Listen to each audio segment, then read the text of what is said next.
ನಮಸ್ಕಾರಗಳು. ಸೊ ಇವತ್ತಿನ ಈ ಸೆಷನಲ್ಲಿ ನಾವು ಒಂದು 5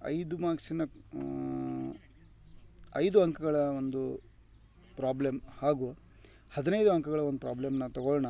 ಮತ್ತು ಯಾವ ರೀತಿಯಲ್ಲಿ ಕೆಲವೊಂದು ರೇಷಿಯೋಗಳನ್ನ ಕ್ಯಾಲ್ಕುಲೇಷನ್ ಮಾಡಬೇಕು ಅನ್ನೋದನ್ನು ಈ ಸೆಷನಲ್ಲಿ ನಾವು ತಿಳಿದುಕೊಳ್ಳೋಣ. ಸೊ ಇಲ್ಲಿ ಮೊದಲಿಗೆ first we'll take a simple problem that is 5 marks question. So here the question is like this: Nippani Limited purchases goods on cash. Nippani Limited purchases goods on cash and credit from the following particulars. So Nippani Limited is purchasing goods on cash and also credit from the following particulars obtained from its books. Calculate average payment period. So here this is a simple problem, and in this problem it is asked to calculate average payment period.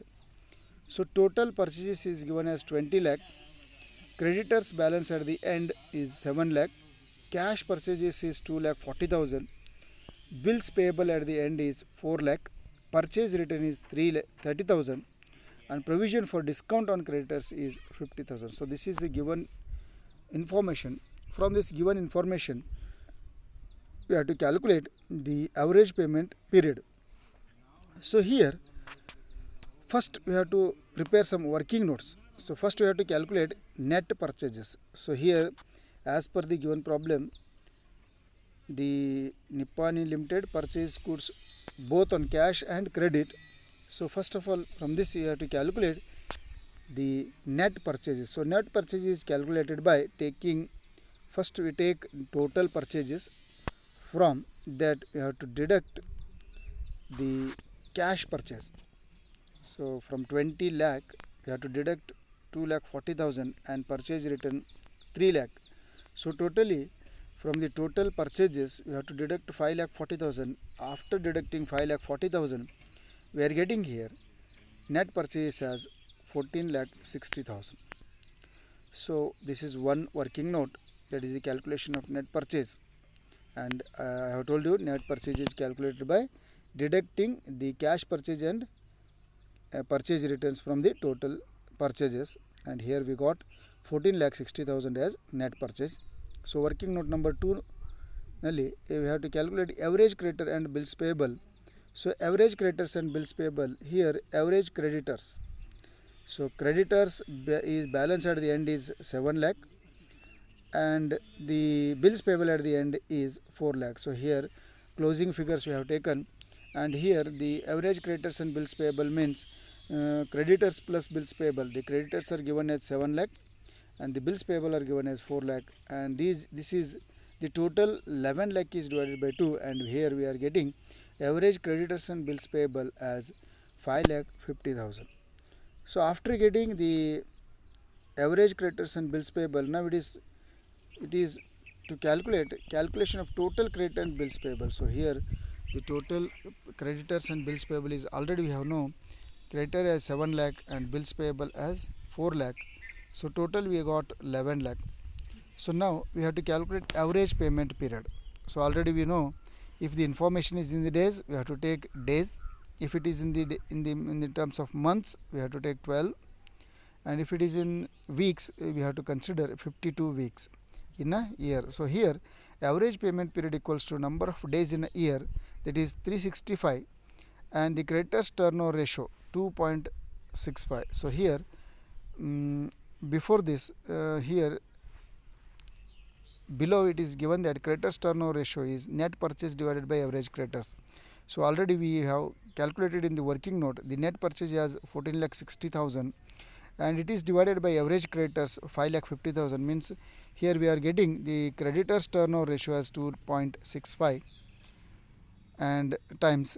So here after this the average payment period.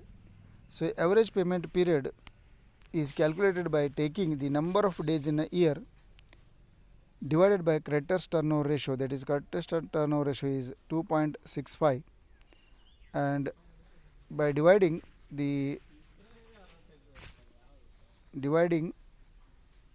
14 lakh 60,000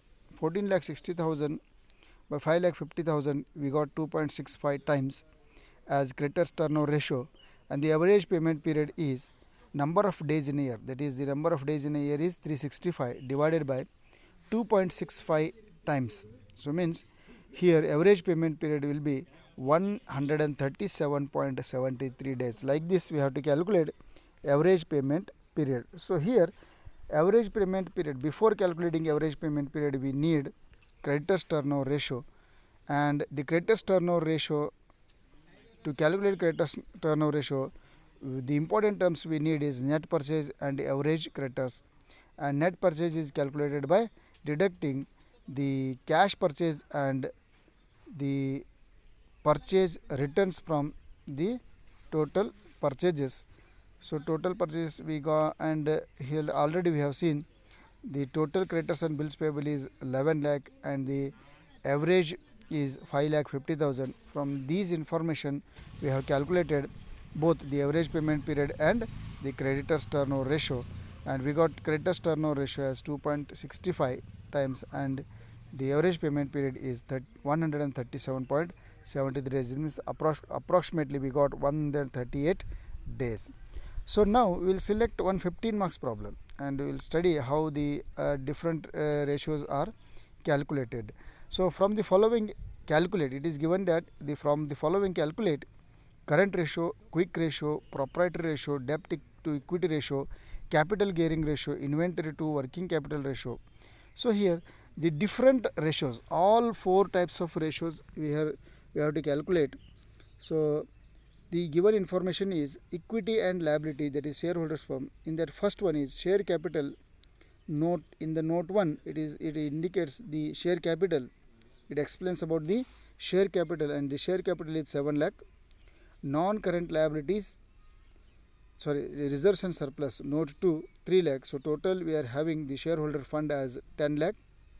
Non-current liabilities in that long-term borrowing note 3 is 40,000, and current liabilities rupees trade payables for note 4 is 2 lakh. So totally we are having the liabilities as 16 lakh.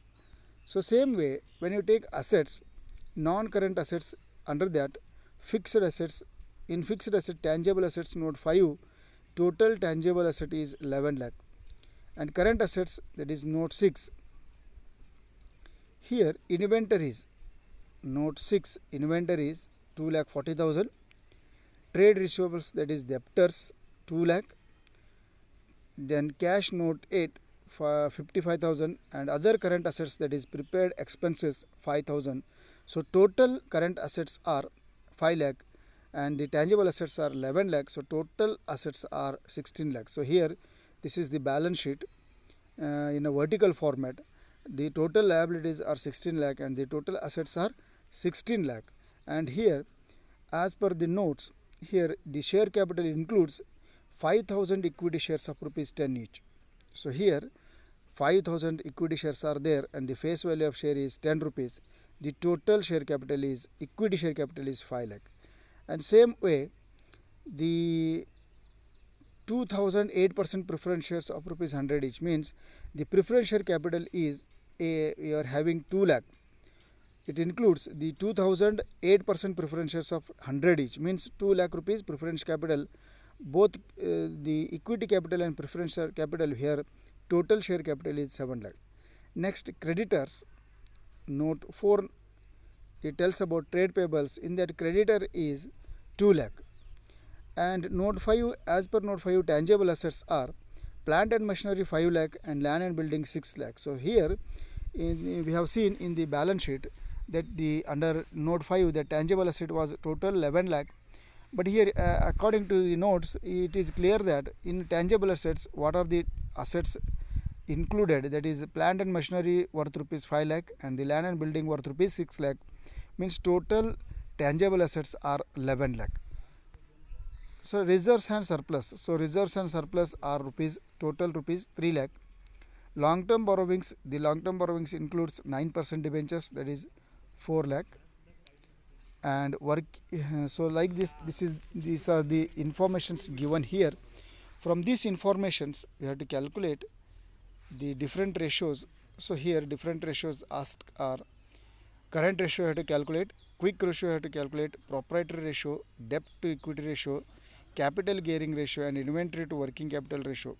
Here we have to calculate 6 important ratios. So here, before solving this problem, the working note is important. So in all classes I have told you and I have requested you to prepare working notes first, then solve the problem. So here, according to the rule, first you will prepare the working notes.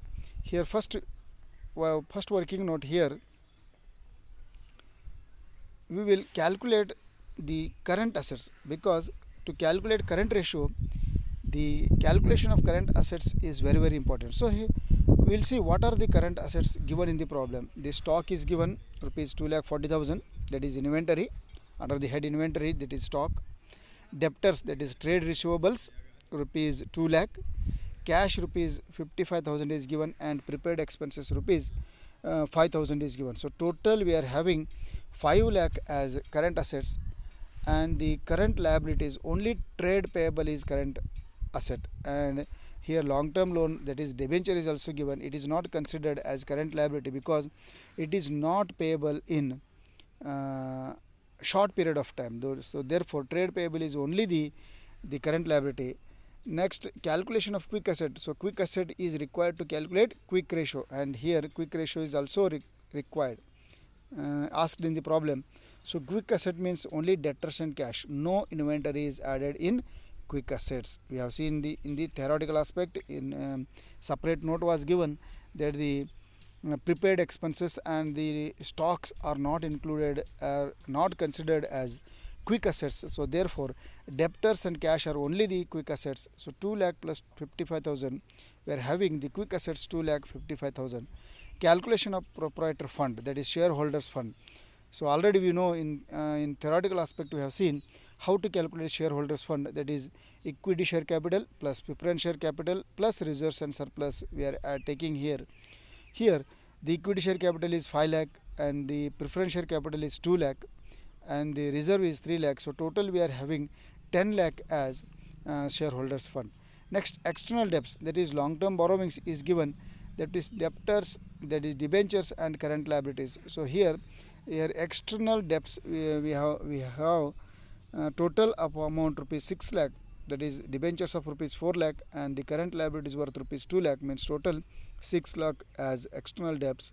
And fixed interest bearing securities, yesterday I have told you what are fixed bearing interest securities, means on those securities, on those liabilities which are having a fixed rate of interest or the fixed rate of dividend, such liabilities are called as fixed interest bearing securities.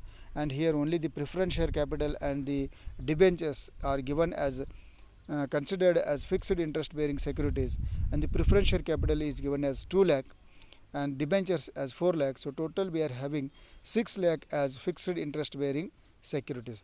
Next, calculation of equity shareholders fund. So equity shareholder fund, so particularly it is given as equity shareholders fund. Shareholder fund is different and equity shareholder fund is different. In shareholder fund we are taking preference share capital also, but when it comes to equity shareholders fund we are not considering preference share capital, only we are taking equity share capital and reserve. So according to the given problem, here the equity shareholders fund is equity capital plus reserve, that is 8 lakh we are having as equity shareholders fund.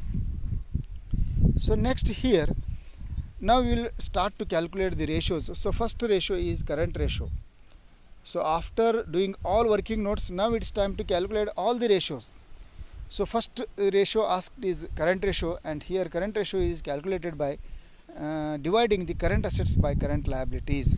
So here current assets we have calculated as per the working note, the current assets are 5 lakh and the current liabilities are 2 lakh.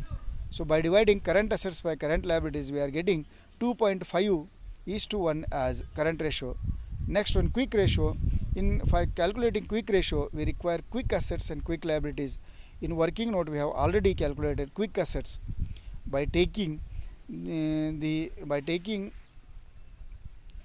debtors and cash, and we got 2,55,000 as quick assets, and quick liabilities 2 lakh, that is only creditors. So we are getting 1.275 is to 1 as the quick ratio by dividing the quick assets divided by quick liabilities. So proprietary ratio means shareholders fund divided by total assets. So shareholders fund, so it is total shareholders fund, not equity shareholder funds, it is total shareholders fund. Here the total shareholders fund was 10 lakh and the total assets are 16 lakh. So here we are getting ratio as 0.625 is to 1 as proprietary ratio. So next, debt equity ratio. Debt equity ratio, here long term funds we have to consider, and the long term funds are only debentures, and it is divided by shareholders fund 10 lakh. So 4 lakh is divided by 10 lakh means we are getting here the ratio as 0.4 is to 1. Next one is capital gearing ratio. So capital gearing ratio means here we have to take, or you have to consider the fixed interest bearing securities. So already in working note we have seen the fixed interest bearing securities are only two. One is preference share capital and the debentures. So here preference share capital is 6 lakh and the debenture is 8 lakh. So here by dividing the fixed interest bearing securities by equity capital plus surplus means here 6 lakh is divided by 8 lakh. So we are getting the capital gearing ratio as 0.75 is to 1. And last one is inventory to working capital ratio means stock divided by working capital. Here stock as per the given problem is 2,40,000 and the working capital is 3 lakh. Working capital means current assets minus current liabilities. Here the current asset is 5 lakh and the current liability is 2 lakh. After deducting current liabilities, that is if you deduct 2 lakh from 5 lakh, we are getting working capital as 3 lakh. So here in this problem, to calculate inventory to working capital ratio, stock is taken as 2,40,000 according to given problem and divided by working capital, that is 3 lakh. So total ratio will be 0.8 is to 1. So here like this, the different ratios which are asked in the problem we have solved with the working note. And here for calculation of ratios, first of all what we require, we have to first calculate in the form of the working notes. Here first we have to take all the materials what while cooking we are taking all the things what we need to prepare a particular food. So like that, for preparation, for calculation of particular ratios what we need, that material should be first we have to take, first we have to collect. So like that, here collection of materials means here calculation of working capital. So by working capital working note, we can easily calculate the required ratios. So I hope you all understood, and if there is any problems, please put comment. I will reply for the comments. So if you don't understand anything, please comment on in YouTube after looking at the videos. And we have seen many ratios in the last sessions, and here we will study one more session to complete this chapter.